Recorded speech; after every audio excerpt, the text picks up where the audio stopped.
Halo,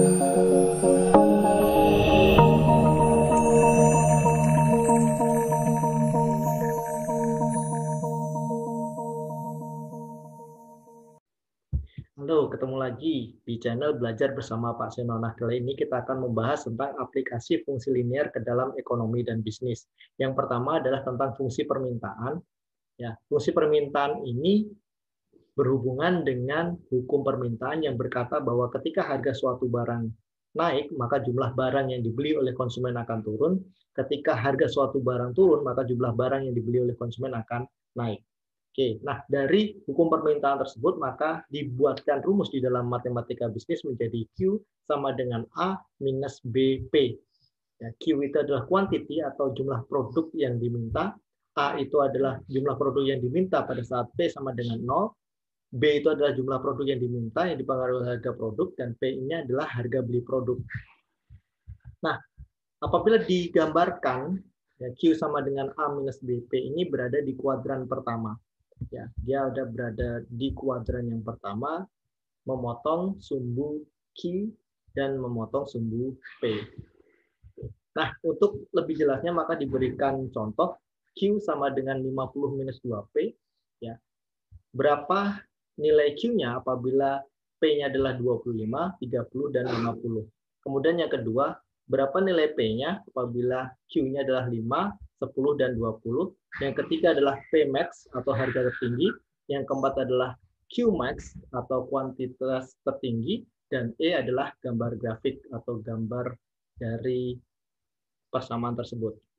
Oke. Nah, yang pertama adalah Q sama dengan 50 minus 2P. Nah, kalau P-nya 25, maka Q sama dengan 50 minus 2 dikali 25, Q-nya sama dengan 0. Jadi ketika harganya Rp25, maka Q-nya 0. Ya, tidak ada orang yang mau beli barang tersebut. Kemudian yang kedua adalah apabila nilai P-nya 30. Nah, kalau harganya dinaikkan menjadi Rp30, maka Q-nya adalah minus 10. Ya. Oke. Harga Rp25 saja tidak ada orang yang mau beli, apalagi dinaikkan menjadi 30.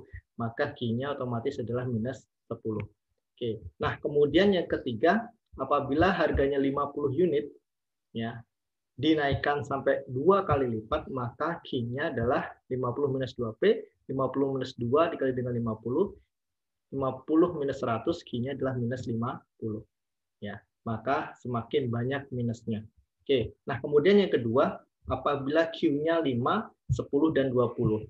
Oke, apabila Q-nya 5, ya, maka kita masukkan ke dalam nilai Q-nya adalah 5. 5 sama dengan 50 minus 2P, 2P sama dengan 50 minus 5, 2P sama dengan 45, P-nya adalah 22,5. Kemudian Q-nya 10. Nah, apabila Q-nya 10, Q sama dengan 50 minus 2P, Q-nya 10 sama dengan 50 minus 2P, 2P sama dengan 50 minus 10, 2P sama dengan 40, P-nya adalah 20. Oke. Kemudian yang ketiga, apabila Q-nya 20, oke, kita masukkan Q-nya 20, ketika jumlah unitnya 20, maka harganya adalah 15. Oke, 20 sama dengan 50 minus 2P, 2P sama dengan 50 minus 20, 2P sama dengan 30, P-nya adalah 15. Oke, kemudian yang ketiga, apabila harganya maksimum. Oke, ketika harga maksimum itu terjadi apabila Q-nya sama dengan 0. Ya, jadi tidak ada orang yang mau beli, itulah harga maksimumnya atau harga tertingginya. Q sama dengan 50 minus 2P, Q-nya kita ganti 0, 0 sama dengan 50 minus 2P, 2P sama dengan 50, P-nya adalah 25. Oke, harga tertinggi terjadi apabila harganya adalah Rp25. Kemudian yang ketiga, maksimum, ya, Q-max. Ya, Q-max terjadi apabila harganya sama dengan 0. Q sama dengan 50 minus 2P, Q-nya sama dengan 50 minus 2 dikali dengan 0, Q-nya adalah 50. Oke. Kuantitas maksimum atau kuantitas tertinggi itu apabila terjadi ketika harga sama dengan 0. Oke. Sehingga Q-nya adalah 50. Nah, kemudian yang keempat, ya, yang selanjutnya, ya, yang kelima adalah gambar grafik, ya, 50 minus 2P. Nah, caranya adalah kita akan memisalkan, ya, ketika P-nya 0, kita substitusikan P-nya 0, sehingga Q sama dengan 50 dikurangi dengan 2 dikali dengan 0, Q-nya 50. Ketika Q-nya 0, maka Q sama dengan 50 minus 2P, kita substitusikan Q-nya 0, 0 sama dengan 50 minus 2P, 2P sama dengan 50, P-nya 25. Oke, berarti Q-nya 50 dan P-nya adalah 25. Kita tarik garis ya, sehingga menjadi persamaan Q sama dengan 50 minus 2P. Oke, kemudian contoh yang kedua, ketika harga produk suatu barang itu Rp100, maka akan terjual 10 unit. Dan harganya, bila harganya turun menjadi Rp75, maka akan terjual 20 unit. Nah, kita disuruh untuk menggambarkan fungsi permintaan tersebut. Dan juga kita menentukan fungsi permintaannya. Oke, nah untuk menentukan rumus fungsi permintaan ini ya kita menggunakan metode 2 titik. P minus P1 dibagi dengan P2 minus P1 sama dengan Q minus Q1 dibagi dengan Q2 minus Q1. P-nya adalah P1-nya adalah 100, P1-nya 100, dan P2-nya adalah 75. Jadi P minus 100 dibagi dengan 75 minus 100 sama dengan Q minus Q1-nya adalah 10 dibagi dengan 20 dikurangi 10. P minus 100 dibagi dengan minus 25 sama dengan Q minus 10 dibagi dengan 10. Kita kalikan silang. 10 dikali dengan P minus 100 sama dengan minus 25 dikali dengan Q minus 10. 10P minus 1000 sama dengan minus 25Q plus 250. Oke. Sehingga 10P minus 1000 sama dengan minus 25Q plus 250. Oke. Kita geser Q-nya ke sebelah kiri. Sehingga 25Q sama dengan 250 plus 1000 minus 10P. Sehingga 25Q sama dengan 1250 minus 10P. Q-nya sama dengan 1250 minus 10P dibagi dengan 25. Sehingga Q-nya adalah 1250 dibagi 25, hasilnya 50. 10 dibagi dengan 25, hasilnya 0,4P. Sehingga fungsi permintaannya adalah Q sama dengan 50 minus 0,4P. Nah, apabila digambarkan ke dalam diagram Cartesius, ya, maka dimisalkan jika P-nya 0, ya, maka Q sama dengan 50 minus 0,4 dikali dengan 0. Q-nya sama dengan 50. Apabila Q-nya 0, maka Q sama dengan 50 minus 0,4P. Ya, 50 minus 0,4P sama dengan 0. Sehingga 0,4-nya digeser ke sebelah kiri. Yang negatif menjadi positif. 0,4P sama dengan 50. P-nya adalah 125. Nah, ini adalah fungsi permintaan. Kemudian yang kedua adalah fungsi penawaran. Nah, fungsi penawaran ini sama seperti di fungsi permintaan, ya sesuai dengan hukum penawaran. Ketika harga suatu barang itu naik, maka jumlah barang yang dijual oleh seorang penjual akan mengalami kenaikan. Ketika harganya turun, maka jumlah barang yang dijual oleh seorang penjual akan mengalami penurunan. Dari hukum penawaran tersebut, maka akan dibuatkan rumusnya menjadi Q sama dengan minus A plus BP. Q sama dengan minus A plus BP. Q adalah quantity atau jumlah produk atau barang yang ditawarkan. A ini adalah jumlah produk minimum yang ditawarkan pada saat P sama dengan 0. B ini adalah jumlah produk yang ditawarkan dipengaruhi harga produk. Dan P ini adalah harga beli produknya. Oke. Nah, apabila digambarkan ke dalam diagram Cartesius, dia ada di kuadran keempat. Dia ada di kuadran keempat. Oke, nah kita contohkan. Ya. Kita beri contoh. Misalkan ada fungsi persamaan P sama dengan 20 plus 4Q. Ya, maka ketika kuantitasnya 10 unit, ya maka harganya berapa? Ketika kuantitasnya 20 unit, maka harganya berapa?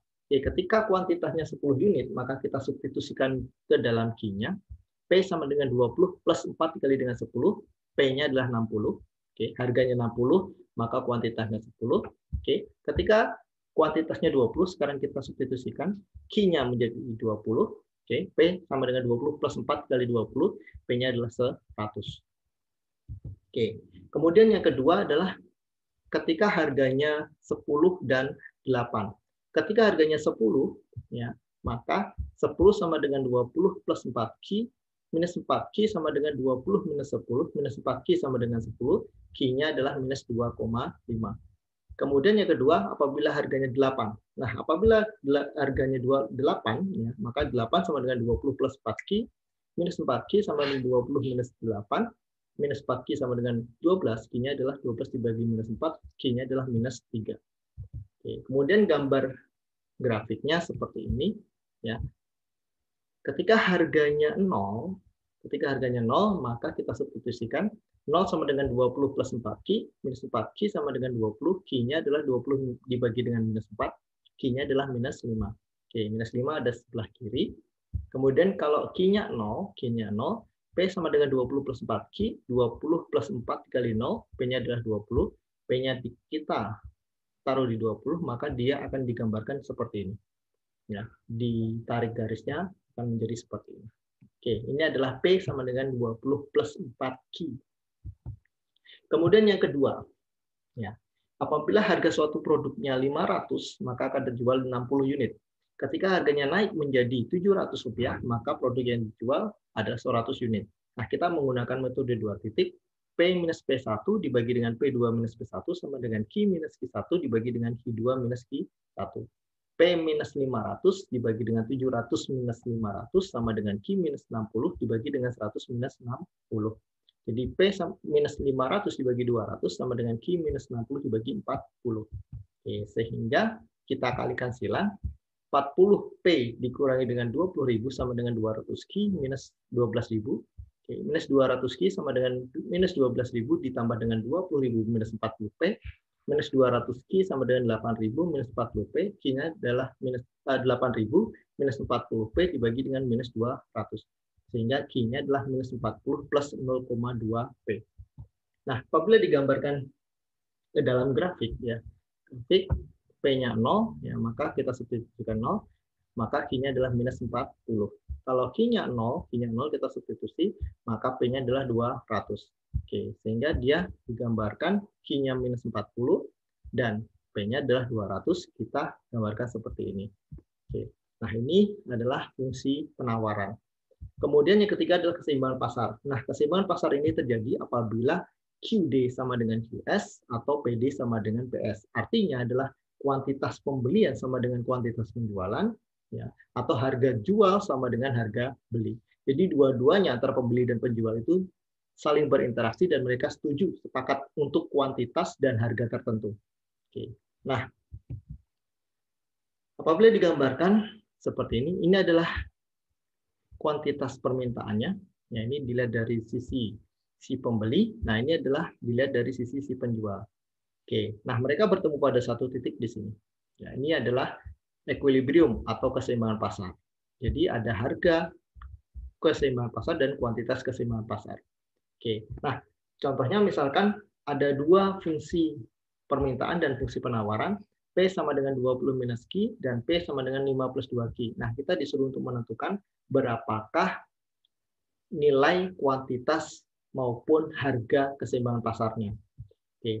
Nah, untuk membahas hal tersebut, maka kita menggunakan rumus PD sama dengan PS. Harga beli sama dengan harga jual.